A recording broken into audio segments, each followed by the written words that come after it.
दोस्तों, लगता है आप हमारे परिवार में नए आ गए हो। अब नए आ ही गए हो तो चैनल को सब्सक्राइब जरूर कर दीजिएगा।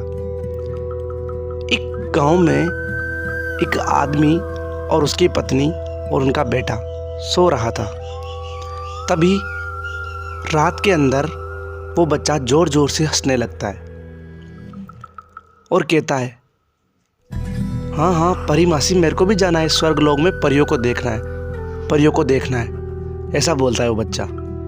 और हंसने की आवाज़ के साथ उस बच्चे की माँ जो उसके पास ही सो रही थी वो भी उठ जाती है। उठने के बाद उसके बेटे को उठाती है, रोहन रोहन उठ बेटा उठ। फिर वो बोलती है उसकी माँ, क्या हुआ, तू क्यों हंस रहा है नींद में? तो वो बोलता है, माँ एक परी मासी है जो मेरे को चॉकलेट भी खिला रही है और मेरे को स्वर्ग लोक में ले जाएगी परियों को दिखाने, और मेरे को ये रोज़ सपने में आती है। तभी उस लड़के का, रोहन का पिता उठ जाता है और बोलता है, अरे रे, ये चुड़ैल इसके अंदर भी आ गई, अब जाने क्या होगा, इसके सपने में भी आने लग गई, ऐसा कहता है। तो उस रोहन की माँ बोलती है, कुछ भी हो जाए मेरे बेटे को मैं कुछ भी नहीं होने दूंगी, कल पंचायत बुलाएंगे गांव में। तो जैसे सुबह होती है, सुबह होने के बाद रोहन का पिता और 2-5 आदमी गांव के वो एक जगह एकत्रित होते हैं, परंतु कोई भी संदेह और कोई भी इसका निष्कर्ष नहीं निकलता।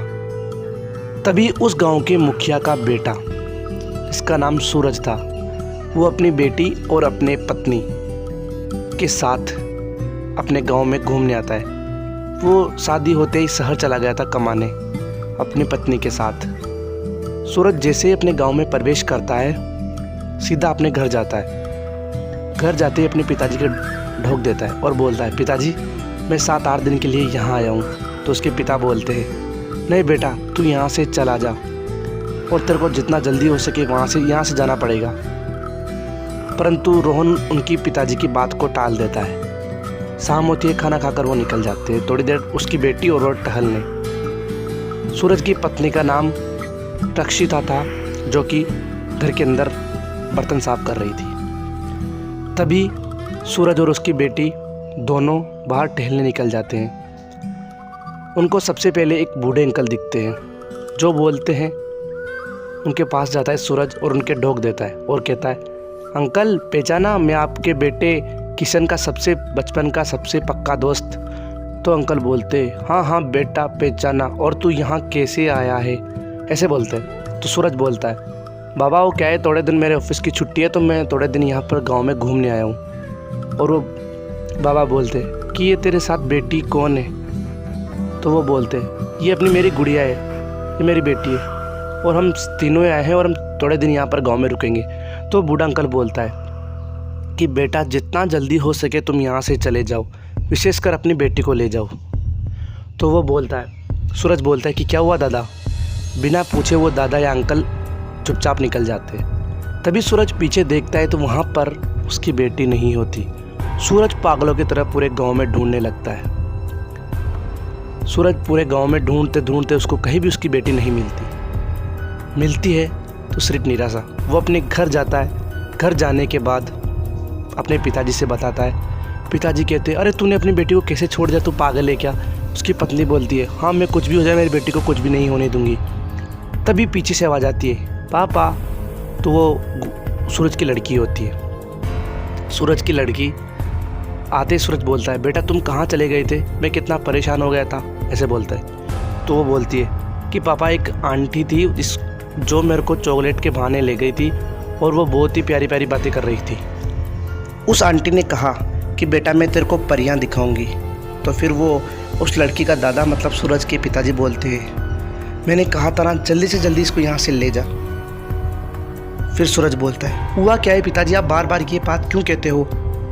तो फिर जैसे ही बात टल जाती है, सुबह होती है, तो सुबह उसकी बेटी यानी कि सूरज की बेटी को जाने कौन सी बीमारी हो जाती है। पूरा शरीर गर्म था। गर्म होने के बाद उसके शरीर पर लाल लाल फुंसियाँ उग गई थी। उसके बाद वो परेशान हो गया। उसकी माँ भी मतलब सूरज की पत्नी, वो भी उसके पास बैठी हुई थी। तभी सूरज बाहर जाता है और एक अंकल उसको सलाह देते हैं कि तुम्हारी बेटी के अंदर किसी बुरी आत्मा का साया है, मेरी बात मानो तो अब पास में ही एक तांत्रिक है, उसको ले आओ, वो कुछ ना कुछ करेगा। तो वो सूरज शमशान घाट के अंदर चला जाता है और वहाँ से जो वो तांत्रिक बेटा था उसको लेकर आता है। जैसे ही तांत्रिक आता है तो वो मुखिया गांव का यानी कि सूरज के पिताजी वो बोलते हैं इनको ऐसा हवन कुछ भी मत कराओ, परंतु सूरज उनकी बात नहीं मानता और वो हवन कराने लगता है। तभी हवन जैसे स्टार्ट होता है, सूरज की बेटी रूम के अंदर से, जो कि बहुत बीमार थी, जिसको चलना भी नहीं आ रहा था, वो एकदम से बाहर आती है और हंसती खेलती आती है, बिल्कुल जैसे ठीक कुछ हुआ ही नहीं हो। ये देखकर सूरज बहुत ज़्यादा खुश हो गया कि मेरी बेटी ठीक हो गई। परंतु पास में ही खड़ी सूरज की पत्नी को देखकर मुखिया के होश उड़ गए, क्योंकि सूरज की पत्नी हवा में बहुत ऊपर थी और लाल आंखें हो गई थी, बिल्कुल पूरे बाल बिखरे हुए थे। ये देखकर वो ज़ोर ज़ोर से बोलती है, तूने मेरे साथ गलत किया था मुखिया, तू बता इनको सच, वरना मैं तेरे को नहीं छोड़ूंगी। तो फिर सूरज बोलता है, पापा कौन सा सच? तांत्रिक बोलता है, कौन सा सच? तांत्रिक और सबकी बात टालते हुए उस भूतनी ने, उस डायन ने उसको उठा लिया, मुखिया को गर्दन पकड़ के। फिर तांत्रिक ने कैसे भी करके उसको अपनी शक्तियों में कैद किया और एक जगह खड़ा किया। तो फिर तांत्रिक बोलता है, ये कोई छोटी मोटी आत्मा नहीं है, ये बहुत बड़ी शक्ति है, कुछ ना कुछ गलती हुई है या कुछ ना कुछ किया है इसने, तुम्हारे पिताजी ने, तो सच बता वरना तुम्हारा परिवार मारा जाएगा, ऐसा बोलता है। तो फिर मुखिया बताने लगता है कि ऐसे वैसे गलत बात बताने लगता है। तभी वो डायन बोलती है, तू चुप रहे, मैं बताती हूँ सच। तो फिर वो डायन सच बताने लगती है कि तुम्हारे पिताजी, ये मुखिया, ये बहुत ही ज़्यादा हीरे का लालची था, सोने का लालची था। तो इसको एक ढोंगी बाबा ने कहा कि तुम्हारे पास जो कुआं है उसके अंदर अनेका बहुत सारा सोना है और उसका पानी निकालो, तभी वो तुम्हारे पास आ जाएगा सोना। तुम्हारे पिताजी ने एक रात पूरे कुएं का पानी निकाल दिया, परंतु उसके अंदर भी कुछ भी सोना नहीं निकला। वापस तुम्हारे पिताजी उस ढोंगी बाबा के पास गए, उससे कहा कि नहीं मिला सोना। तो ढोंगी बाबा बोलता है, मूर्ख व्यक्ति, ऐसा बोला था क्या मैंने? भविष्य के दिन तेरे को किसी न किसी एक नवजात शिशु की बलि देनी होगी, तभी ये सोना मिलेगा और तेरी ज़िंदगी बहुत सुख हो जाएगी। तो पहले तो तुम्हारे पिताजी यानी कि इस मुखिया ने इस बात को भूलने की कोशिश की, परंतु ये लालच थे। तभी मैं, इस डायन का नाम है सुमिता मैं यानी कि मेरे एक बेटा हुआ था जो कि 7 महीने का था। वो एक रात रो रहा था, तुम्हारे पिताजी ने उसकी आवाज़ सुनी और वो हमारे घर चुपचाप आ गए। मेरा बेटा सोया हुआ था तो उसको उठाकर चलने लगे। तभी मेरे को पता चला, तो मैंने तुम्हारे पिताजी को रोकने की कोशिश की, परंतु इन्होंने कहा कि मेरे को इसको बलि देकर बहुत करोड़पति बनना है, तू हट जा। तो मेरा धक्का दिया और मैं गिर गई। उसके बाद तुम्हारे पिताजी मेरे बेटे को लेकर उस कुएं के पास पहुंच गए। उस कुएं के पास पहुंचने के बाद मेरा बेटा जो पहले चिल्ला रहा था वो एकदम से चुप हो गया। मैं समझ गई कि मेरा बेटा इस दुनिया में नहीं रहा। मेरे भी वहीं पर प्राण निकल गए मेरे बेटे के होते हुए। तब से मेरी आत्मा भटक रही है। तभी सूरज बोलता है कि पापा ये तुमने ठीक नहीं किया। तभी वो सुमिता जो डायन है, इस टाइम पर उसने उसकी बेटे को उठाकर ऊपर कर दिया। सूरज बोलता है कि तुम मेरी पत्नी और मेरी बेटी को छोड़ दो, उनके बजाय मेरी जान ले लो। ये कहते ही सुमिता ने सूरज को पकड़कर ऊपर उठा दिया और गर्दन दबोच दी।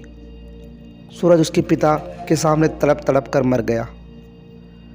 जब वो आत्मा वहाँ से निकली सूरज की पत्नी के अंदर से, तो सूरज की पत्नी को जब पता चला तो वो अपने बेटी को लेकर शहर चली गई और वापस कभी नहीं आई। आज भी सूरज के पिताजी इसी बात को लेकर तड़प रहे हैं, क्योंकि उनकी वजह से उनका बेटा मारा गया।